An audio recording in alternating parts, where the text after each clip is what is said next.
another Brook, aka Vet, with another episode of Don't Care Mentality. And like I said, boy, y'all never know who's gonna come from behind that door. And I got a special one for y'all today. 5-star Trey. Go ahead, pull up, boy. Let the people know you here.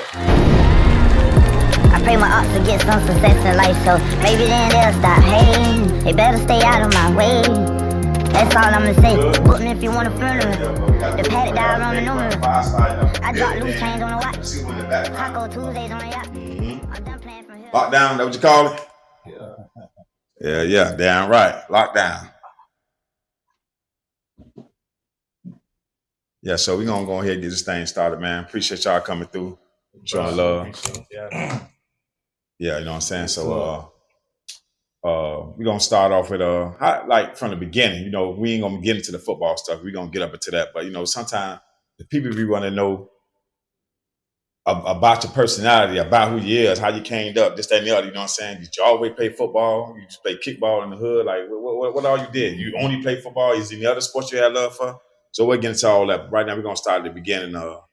Where you started?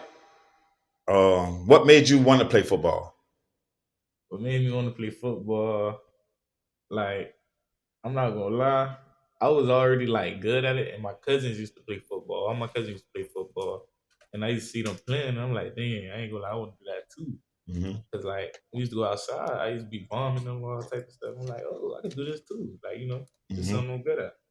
You say so? It was your cousins that kind of motivated you to get you started like that. So what, you started out playing receiver because you say you seen them bombing, or like running back, safety, like what it is that, like what position you wanted to play, or it just didn't matter at that time? Nah, I wanted to play receiver, but like my first year, they had put me at running back. I guess because like I was one of the best athletes on the team. But then later towards the end of the season, they started moving me around. They put me at receiver, corner, safety, linebacker. They just had me playing everything. So this was elementary school, you mean? Like Optimist or something like that, you mean? As far as running back? Yeah. We're going to go back a little bit before that then. You know, let's start back a little bit before that, before we actually get into that. What school you went to, elementary school? You went to a couple of schools? You went to one school? No, I went to Associate Chartered Academy. Okay, and you played any sports out there? They had this little flag football league that like one of the coaches was in. They went to the school. So, yeah. So it been in your genes since then? Yeah, I guess you could say that, yeah. Okay. I heard you lost your mom at an early age too. That was elementary as well? Nah, that's before that. Before that? I was 4 years old. You was 4 years old? Okay, so you ain't really get the chance to really feel the effect of that, but you just know growing up without a mom is what the effect you felt. Who you got next to you? Oh boy, my pops. Pops? Mr. Superman, huh? Yes, You want to introduce him? You want to introduce yourself, brother? Anything like that?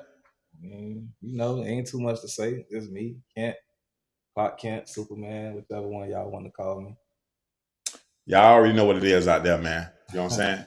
So, did he play a part of a role as far as you wanting to play football? Or even before we get to that, like how vital has his position as a dad been for you during this journey from 4 years old, losing your mom, and him always been there? Has he always been there? Most definitely, he always been there. He keeps me like level headed, you know. He keep me humble, not worrying about like the big stuff, like everybody praising me and all that. He keep me humble. He tell me what I need to work on. He tell me I need to keep my grades up, all that good stuff like that, you know. Okay. Take care of the house, clean up, things like that. Okay. So now that we got slightly like that part out of the way, as far as losing your mom, you have a strong support system with your dad. Is anybody else in your corner like that as far as a support system? My nana, I got a grandma, my auntie. Okay, shout out grandma, nana, auntie. Whole family, really. That's what's up. It's great because a lot of times some people don't have that support system, or they be good at sports, they be good at something, but then the streets lose. A lot of them get lost to the streets because they don't have nobody at home, so they be trying to go buy things on their own and do things on their own. You know what I'm saying? But from what I'm hearing from you got a great support system. Not just your dad, you got your nana and grandma, and you're saying a lot of your family members. So that's real dope because that definitely does help. You know what I'm saying? How are your grades? Because I heard you say that he makes sure you own your grades and all of that. Grades are good. I got all A's and B's right now. What's your GPA? 3.0. 3.0? 3.1 now. Okay, see, Dad, he on top of us, so y'all know he on that. You know what I'm saying? That's great though. That's good. That's good work. All A's and B's. So now after elementary, you went to junior high. You was playing sports in junior high as well, or that was Optimist days. That's when Optimist started. Yeah, that's when Optimist started. And that's when you say coach put you at running back. Nah, I was about 9 when that happened. That was still elementary, I think. That was probably like 4th grade. What, when you started playing running back? How you feel about that position? It was alright. I mean, I got the ball, but like, I didn't want to play running back. You take too many hits. I ain't really like me. You like doing the hit? Yeah, I'd rather give a hit than take a hit. And I mean, like at receiver, like you out there, you running routes, you get the bomb people, you hit the blurs. Like running back, you get hit every play whether you got the ball or not. Running backs, they don't really last too long. Like you gotta really, really take care of your body to play running back. Like you get hit every play. So that's like a long wear and tear on your body. Because sometimes when you're not running the ball, you got to block. You got to block some big dudes coming in. You know what I'm saying? Yeah. So even if you ain't getting hit, you got some big dudes. You know what I'm saying? So I understand what you mean. I never looked at it like that. That they get hit damn every play. You know what I'm saying? Mm-hmm. So that was part of the decision. What made you say, "Well, I ain't taking no hits. I'd rather do the hit." And that's when you went to start playing cornerback, so to speak. I mean, corner been something I've been doing. So like it was always receiver and corner. Mm-hmm. Receiver and corner was always the main two. It was just which one I was gonna pick. So it's not like a Travis Hunter type thing. You just made the decision to play. I'm gonna stick to this one, but you can play the other one. Whereas in Travis Hunter, he think he can do both right now, like he did in college. He think he'll be able to do the same. His name Travis Hunter, right? Yeah. He think he just do the same thing in the league. Yeah. I mean, I haven't seen him in the league. I ain't really watched no Jacksonville games yet, but he definitely did it at a high level at Colorado and Jackson State.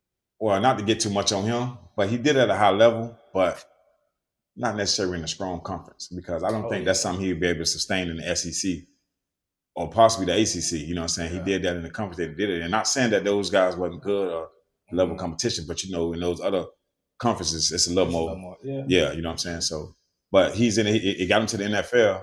You see what he's doing now. So, but what they're doing with him, they got him on mostly playing receivers, but they put him in on certain times, certain packages on defense. So you saying your thing ain't like that. You for the most part chose to play DB, but you still can play receiver. Yeah. So to go back, like he said, when he was playing when he first started, it was a flag league.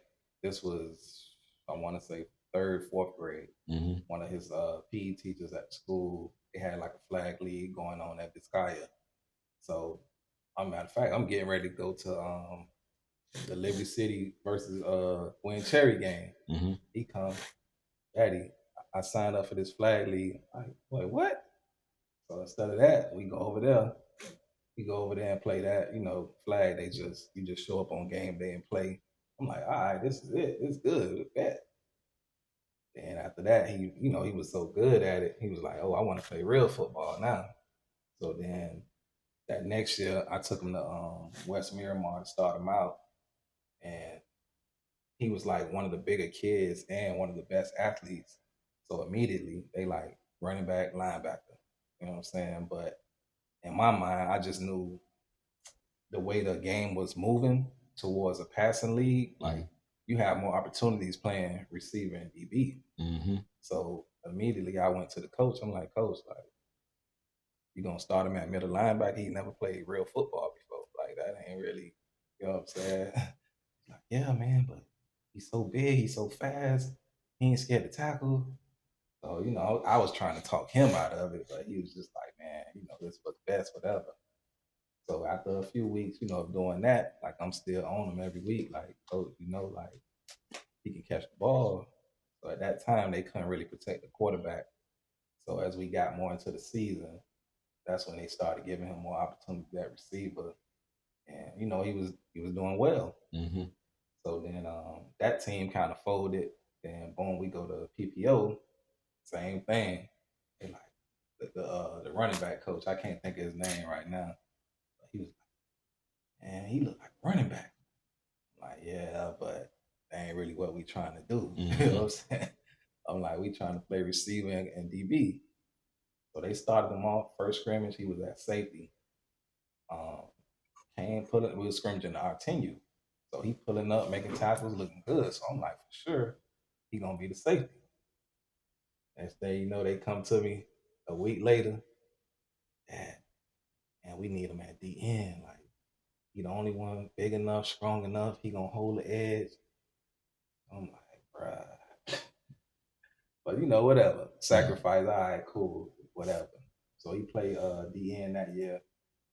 But I'll never forget what made us ended up getting away from that situation. And those guys were great. You know what I'm saying? They was great teachers, coaches, everything. It was just the position didn't align. You know what I'm saying? Like, they needed one thing from him for the team, but I knew his long-term journey, he was going to be either a receiver or a DB, mainly a DB for me because, my situation with receiver when I was younger. So, which was what? So, I played for Liberty City, but back then it was, all football was more run-oriented. Right. So I'm out there, I'm getting like one pass a game. I never forget one game, they threw me a hitch pass. I scored. It was like second, third quarter. I took my pads off. Like, I'm done for the day. Y'all ain't gonna throw me nothing else. Was it because they wasn't throwing it because you wasn't that good of a receiver? Or you say it was just more running? Nah, it was just more of a running team. We had 3 good running backs. And our quarterback was kind of small. He couldn't throw that far. You know what I'm saying? So we just was more run-oriented. So I just it kind of just turned me off from football, which was my first love. And then I just went into basketball. But back to him. So, we had this kid in our league at the time. He was just dominating everybody, catching about 10 balls a game, 2-3 touchdowns. So I hit the coach like, yo, man, I know you got the defense. Like, we ain't really been giving up nothing. We only lost 1 game. I say, but Trey can stick that kid. You know what I'm saying? They just he never replied to me. So I'm just like, whoa, come on now. Like, I ain't out here cursing, screaming. I'm like, just keep this in your, you know what I'm saying? So that game, we were actually a better team than most of those teams, like talent-wise. We was loaded because we had put 2 teams together. Mm-hmm.